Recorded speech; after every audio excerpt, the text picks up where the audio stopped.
Hi, it's Sharon here from Butterfly Lullaby, and I'm going to talk today about pet allergies, dog allergies, cats, rabbits, you name it. Some of us asthmatics are really allergic to animals. We're going to be picking up a puppy in 2 weeks' time. Now, the bad news is that I am really allergic to dogs. Actually, I'm allergic to all animals, especially horses as well.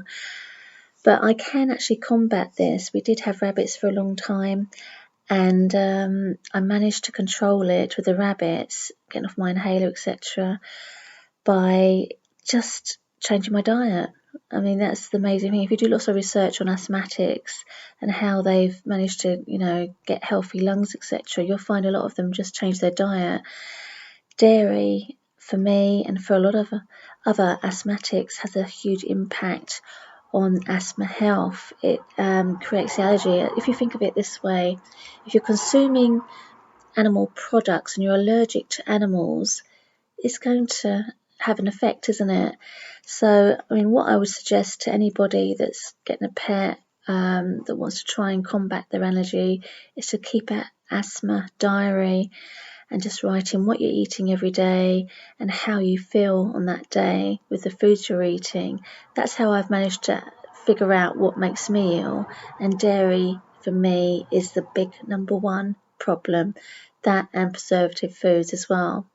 So when I'm on just a plant-based diet, I seem to be absolutely fine. I mean, I can go around to my friend's house who've got 4 dogs and I won't need the inhaler. But if I have dairy, then I'll be wheezing, sneezing, my nose will be running, itchy eyes, etc.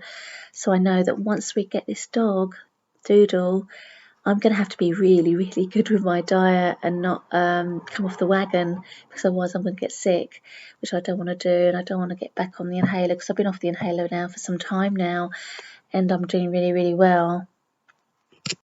For me, I'm just thankful that our daughter, is not allergic to dogs. So, now she'll be able to cuddle her pet and not get itchy eyes, sneezing, wheezing, etc. She was allergic to her rabbits and she absolutely adored her rabbits, but she couldn't cuddle them, which is a real shame. We had rabbits for probably about, 8 years, maybe longer than that. And sadly, we lost quite a few rabbits, well, all the rabbits this year in January 2020 to a virus.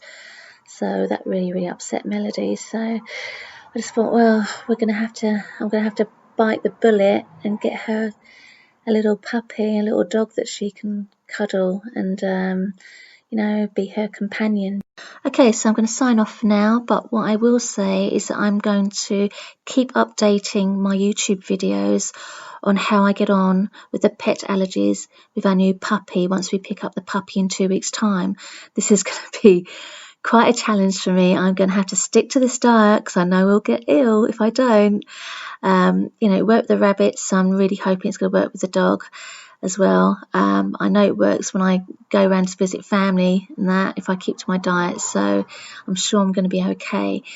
So keep viewing, everybody, and please do share your comments, if you've had the same problem with pet allergies, etc., and what you find helps you. If we can share this information, we can help everybody, and I think that'd be fantastic. Do join me on my gardening group if you love gardening and nature and hate pesticides like I do. I'd love to hear from you and see your pictures of your garden, etc. And yeah, just stay in touch. And I look forward to updating my diary and keeping you informed on what I'm doing and how it's helping my asthma. And hopefully we can come up with a solution to help everybody. So you take care. I know we're all different, by the way. So some people have different allergies, etc. And, but give it a chance. You never know. It could be a winner. Take care. Bye-bye.